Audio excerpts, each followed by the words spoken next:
Ça renvoie au latin règle. Ça renvoie au grec logos. Ça renvoie à l'égyptien rek.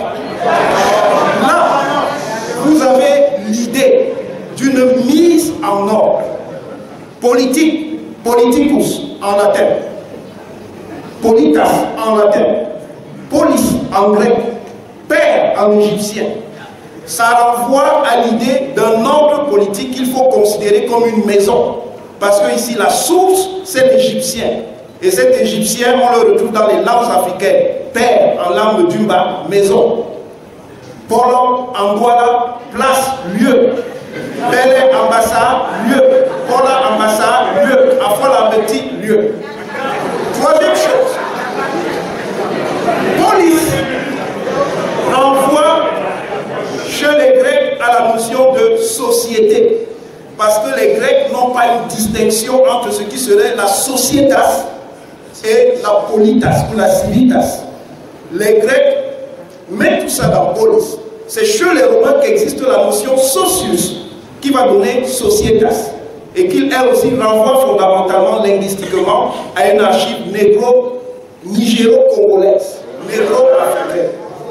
Donc, ce que je voulais vous montrer d'entrée de jeu, c'est que le régime politique renvoie nécessairement à société. On ne peut pas parler du droit sans parler de sa dimension politique, quel que soit le type de droit. On ne peut pas parler de la politique sans parler de sa dimension juridique. Ce n'est pas possible.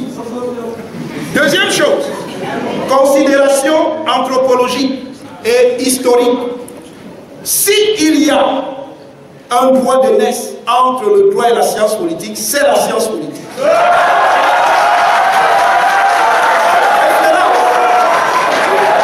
Référence, le Timée de Platon. Dans le Timée de Platon, Platon nous présente un dialogue entre le grand prêtre de Saou, Saïs, comme disaient les Grecs, que les Grecs appelaient Sonkis et qui s'appelait en égyptien Séank. Séank discute avec celui qui sera le fondateur de la démocratie grecque qui s'appelle Solon. Et il explique à Solon quelles sont les sources de l'histoire de la Grèce archaïque, ce qui est déjà de la sociologie, de l'histoire et de l'anthropologie. Et ce n'est pas pour rien que c'est Solon qui va constituer l'ordre démocratique en Grèce. Je ne veux pas rentrer dans là, mais si vous posez les questions, je serai obligé de justifier. Je passe. Donc, les sources de la théorie des régimes politiques qu'il y a chez Platon et chez Aristote viennent de deux écoles égyptiennes. L'école de Saou et l'école d'Ourou, Héliopolis, comme disaient les Grecs. La théorie des régimes politiques, la théorie des polites qui sera développée par Platon et qui sera reconfigurée par Aristote viennent de là. À partir de ce moment, il ne me semble pas qu'on puisse décrire une dynamique constitutionnelle seulement par l'énonciation de la norme. Que la constitution soit écrite ou qu'elle soit orale, ce n'est pas simplement la constitution perçue et formulée. C'est la constitution vécue et appliquée. Et l'application est matérielle. Cette application matérielle a un aspect juridique, ce qui autorise les juristes, lorsqu'ils ne constatent pas l'application, de poser la problématique de l'inexécution. Et elle a un aspect évidemment sociologique et politique. Autre considération en rapport avec cela, parce que ce sont des éléments essentiels du débat. Je refuse, monsieur le doyen, qu'on expulse Maurice Duverger. Pourquoi? Parce que Maurice Duverger, précisément, a saisi l'une des choses qui était décisive dans l'analyse du droit. Il fait la distinction entre la constitution loi et la constitution programme. Si vous avez un régime qui présente des choses qui apparaissent comme de l'ordre du parlementarisme mais qui ne les applique pas, est-ce qu'on peut dire que c'est un régime parlementaire? Je dis non. Ce n'est pas un régime parlementaire parce que là, nous touchons à ce que j'appelle le complexe d'Amina. C'est quoi le complexe d'Amina? Pour ceux qui sont trop jeunes, Amina, c'était un travesti qui vivait à Yaoundé. Il portait des robes et des jupes. Quand vous le voyez de loin, vous pensez que c'était une femme. Et quand vous approchiez, vous écoutiez sa voix et vous voyez son allure, vous saviez que c'était un homme. Donc, ne nous contentons pas de l'apparence. Allons à préalable sur les questions de méthode. On a parlé des formes de pensée juridique indirectement. Le doyen a décliné son identité. Il a dit qu'il était positiviste, normativiste. Il s'est revendiqué de l'héritage de Kelsen. Oui, mais il y a Kelsen 1 et il y a Kelsen 2.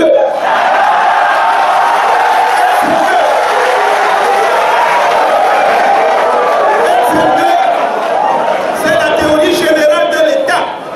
Et dans la théorie générale de l'État, Kelsen revient sur ce qu'il disait dans la théorie pure du droit. S'il y a Kelsen 1, il y a aussi Kelsen 2, qui est un réaliste juridique, déjà beaucoup plus en prise avec la dynamique sociale du droit.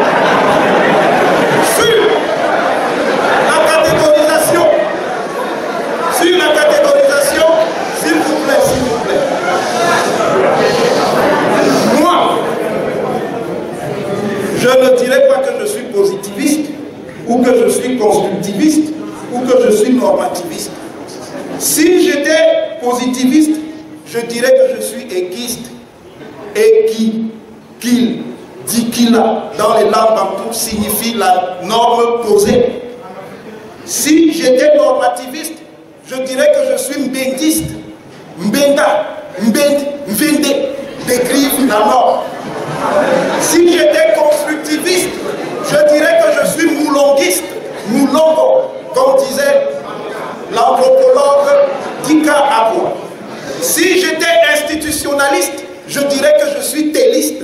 T en voilà ordre, itier en petit ordre, tel ambassade ordre. Nous avons donc intérêt, dans la théorisation des phénomènes juridiques, à ne pas nous contenter des catégories dans lesquelles le droit et la politique ne sont pas encore décolonisés. Entrons donc dans le débat. Une fois que cette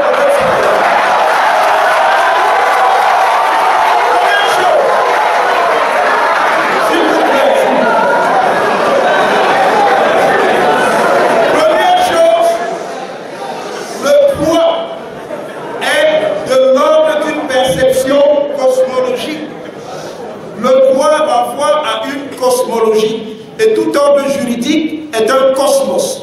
Un cosmos qui repose sur des normes, sur des valeurs, sur des institutions et des organes, sur des procédures et des processus, sur des transactions et des échanges. Le droit est donc en lui seul un univers. Deuxième chose, on ne peut pas, parlant de régime politique, ne pas en avoir une conception écologique. Qui dit régime politique dit société. Qui dit régime politique, même en droit constitutionnel, dit société. Les juristes constitutionnalistes sont des politistes. Ce sont des juristes politistes. Et c'est ça qui justifie que certains d'entre eux ont migré vers la science politique de type sociologique. Par choix. C'est simplement un choix décisionnel à un moment donné. Autre considération avant de rentrer rapidement dans les parties, c'est la question de la normativité et de la légalité politique. Ça, je l'ai déjà indiqué. La légalité n'est pas faciale. Il ne suffit pas de faire des textes et de les montrer. Il faut les appliquer. Quand on n'applique pas, vous ne pouvez pas dire que ce que vous avez écrit est pertinent. C'est l'application substantielle qui donne de la normativité juridique à un texte. Je finis donc en disant que le régime camerounais est tout sauf un régime parlementariste. Le régime camerounais est bien un régime présidentialiste. Je suis pourtant d'accord avec une grande partie de ce que le doyen a dit, en se situant du point de vue de la logique interne. Wolf Le Pénis aurait dit des principia domestica, mais on ne peut pas considérer seulement le droit du point de vue de sa logique interne. Il faut également considérer le droit du point de vue de la logique externe qui le rattache à la société. Principia peregrina. À partir de là, on peut envisager les choses dans deux directions. Une première direction qui va montrer comment le politiste appréhende la normativité et la réflexivité institutionnelle du régime politique.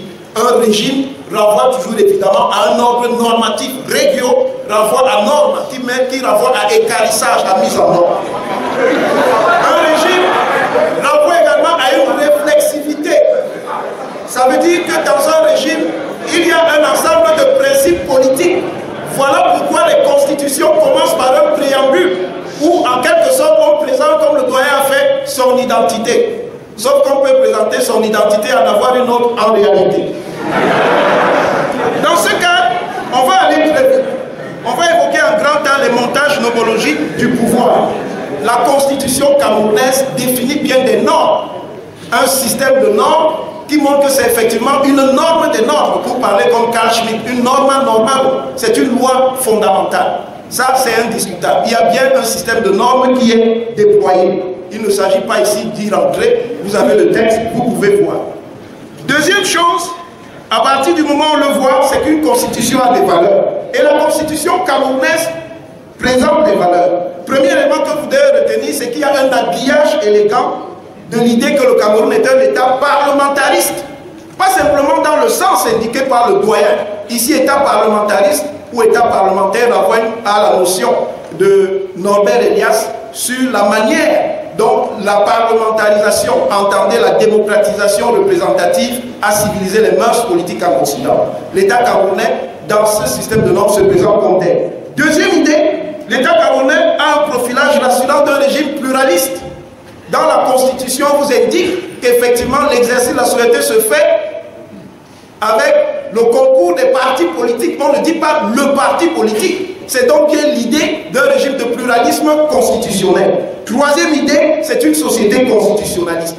Grand B, il y a également le cadrage organologique. Et cette constitution prévoit un certain nombre d'institutions. Et quand vous regardez l'équilibre institutionnel, incontestablement, une institution domine toutes les autres. C'est l'institution qui s'appelle le président de la République. L'idée ici, c'est qu'en dépit du premier niveau, qui est le niveau des normes et des valeurs, on a une souveraineté qui se veut post-hégémoniste. Et c'est ça qui conduit certaines analyses, par exemple le professeur Olinga a parlé de présidentialisme démocratique, avec l'idée de gérer quelque chose qui est de l'ordre de ce qu'on pourrait appeler avec Aristote la constitution mixte. Les constitutions ne sont pas nécessairement des choses pures. Autre idée, en réalité, quand vous voyez ce système d'institution, il est incontestable. Et c'est le plus grand apport des juristes politistes à l'analyse des régimes politiques que la catégorie dite présidentialiste a bien du sens.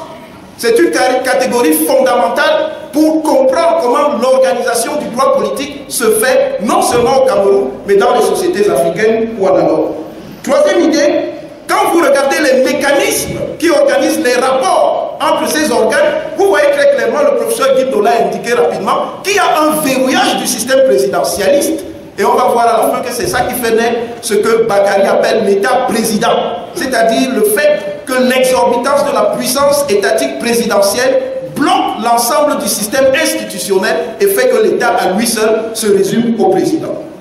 Deuxième partie, c'est l'opérativité et la générativité de l'ordre. Ça veut dire comment fonctionne concrètement une constitution.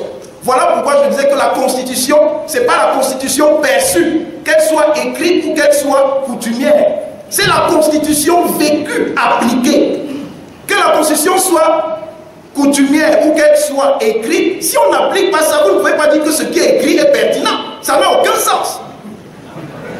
Je dis donc que dans cet ordre d'idées, on doit d'abord étudier le système camerounais et quand vous faites sa typologie, malgré la mise en œuvre depuis ce qu'on va appeler entre guillemets la révision de janvier 1996 de la décentralisation, on voit comment concrètement cette décentralisation se traduit. Jusqu'à présent, certaines des collectivités territoriales décentralisées ne sont pas mises en œuvre. Si vous vous contentez donc de dire, parce que c'est écrit, que le Cameroun est un État décentralisé, ceci, cela, ça me semble insuffisant comme élément d'appréciation. C'est bien et toujours un système centraliste et tout le monde le sait. On n'a pas besoin d'être juriste et politiste pour le savoir. Cela provoque quoi? Nous sortons de notre propos. Cela provoque le fait qu'en réalité, on a un régime qui ne relève pas simplement du jeu de ce que certains ont appelé la paraconstitution. Je cite le texte du professeur Sindou qui date de 2007, mais dès 1998, j'avais parlé des éléments paraconstitutionnels dans mon article sur les juristes savants. J'ai dit, pour finir, que l'État camerounais est un État amphiconstitutionnel. Ça veut dire ici que la Constitution n'y est qu'un prétexte pour masquer quelque chose qui en réalité est de l'ordre de la domination monarchique. Il Il s'agit en réalité d'une monarchie. C'est un système monarchique et étudié même à partir des normes. C'est qu'on n'a pas le temps de le faire. Vous allez constater qu'il s'agit d'un système monarchique de pouvoir. Et je finis en disant que la manière dont le système camerounais fonctionne montre qu'il y a bien une loi de la gravité du présidentialisme. Le présidentialisme a beau se déguiser, il a beau se démocratiser, il est toujours le présidentialisme parce que le système fonctionne en rapport avec une configuration sociale, historique et politique particulière qui a été mise en place en 1959 et dont on n'est pas toujours sorti et qui nous situe dans le gouvernement perpétuel. Je vous remercie. Docteur en droit.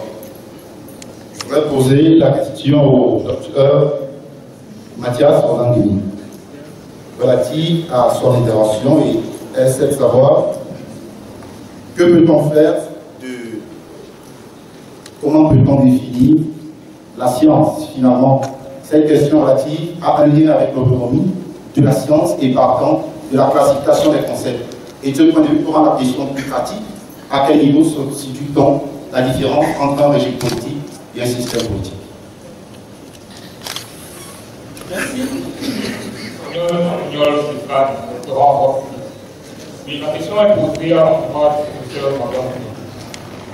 Vous parlez dans votre propos d'un régime parlementaire. Seulement, est-ce qu'on peut continuer aujourd'hui à maintenir les catégories classiques intégrées?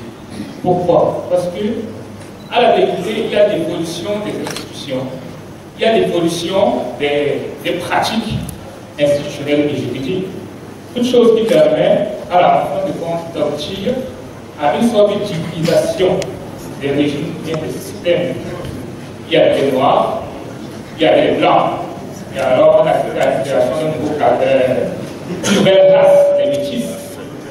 Aujourd'hui, hier on avait le présidentialisme, le régime présidentiel, donc on avait le régime parlementaire. Est-ce qu'aujourd'hui on ne peut pas parler d'un modèle politique? Étudiant en master 2 comme la question va à la fois du docteur Roland du Mathias.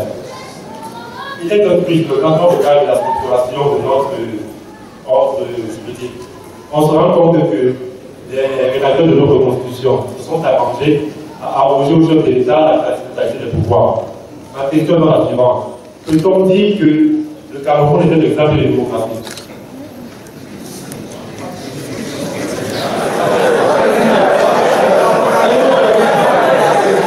Quelle est la différence entre le régime et le système politique? On peut y répondre de manière très simple. Au départ, régime et système politique étaient la même chose. Je vous ai parlé de la théorie d'Aristote, la théorie sur les polités, sur les ordres politiques. À la fois, elle renvoie à ce qu'on appelle aujourd'hui le régime politique et le système politique. On commence à parler de système politique quand se développe, à partir de la fin des années 60 et du début des années 70, l'analyse systémique qui vient de la physique et qui est transférée en sciences sociales par David Easton. C'est à ce moment que certains juristes politistes français vont donc abandonner la perspective normativiste d'analyse des rapports de pouvoir et vont s'engager dans l'analyse systémiste. C'est à ce moment-là qu'on commence à distinguer système et régime politique. Deuxième question, est-ce que un système de pouvoir dont la structuration juridique met en évidence ce que le professeur Roland avait appelé un Jupiter constitutionnel peut être un régime démocratique? Je fais comme les Camerounais, je réponds à une question par une question. Merci.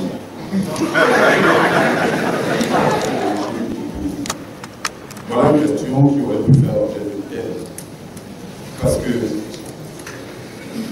c'est une question qui est en réalité très facile, mais en même temps sur beaucoup de points très polémiques. Je voudrais y revenir, mais après avoir dit un mot sur ce qui a été dit.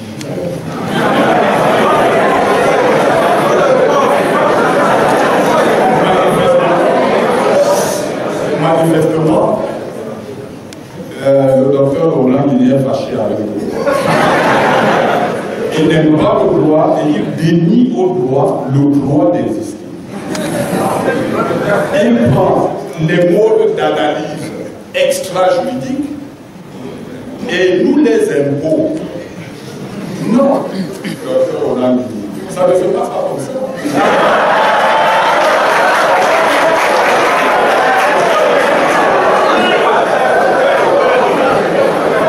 L'objet scientifique est abordé sous plusieurs prismes.